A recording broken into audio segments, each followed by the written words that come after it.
It's time for the Daily Stand Up Podcast presented by Agile Dad with your host, Lee Henson. Without any further ado, let's get started. All right.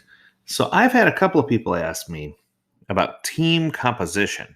And whenever they ask about team composition, I always come back with the same question. Are you really asking how many of each type of person that you need on a team, or do you really want to know what's the secret to creating a successful team?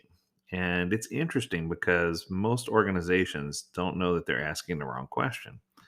The question they should be asking is, how do we create a highly, wildly successful team? Right? What are the components that make that happen? And I think that's what a lot of people are getting to. What is the secret sauce? And what I can tell you is that there's no one size fits all answer to this. That's the bad news. But the good news is I have a few ideas.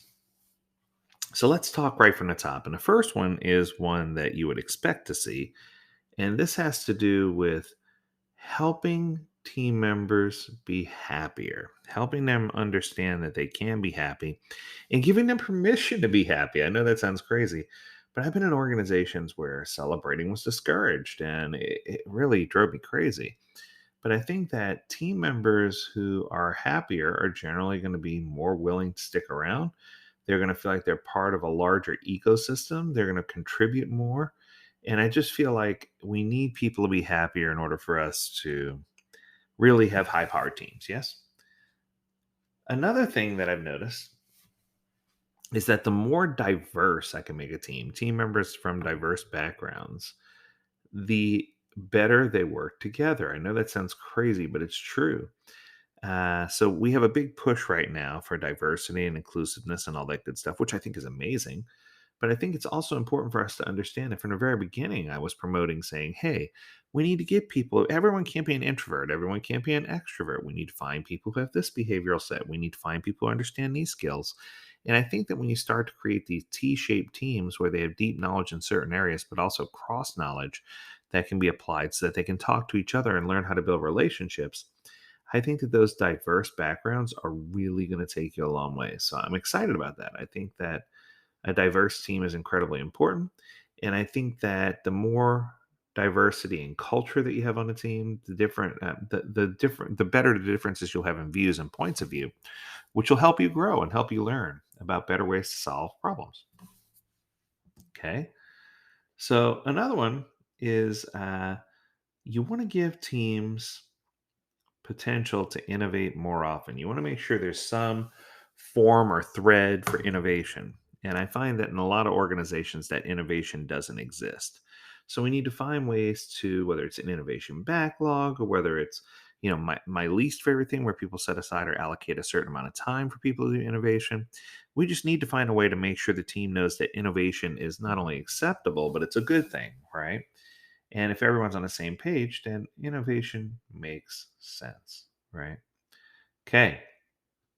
How about this one? The, Sometimes I discover that the team's problems that they're facing are often due to just their differences.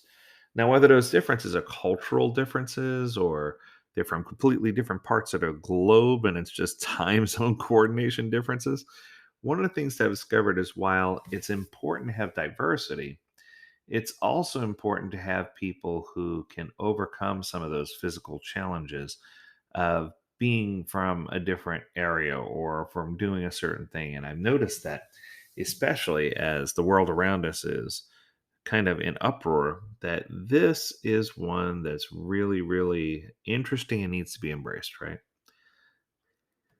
Another thing that I've noticed is if you want to have a successful team, you need to frequently evaluate your team. And I don't mean like a formal evaluation process, but you got to kind of see where they are and have a way to map to see if they're growing.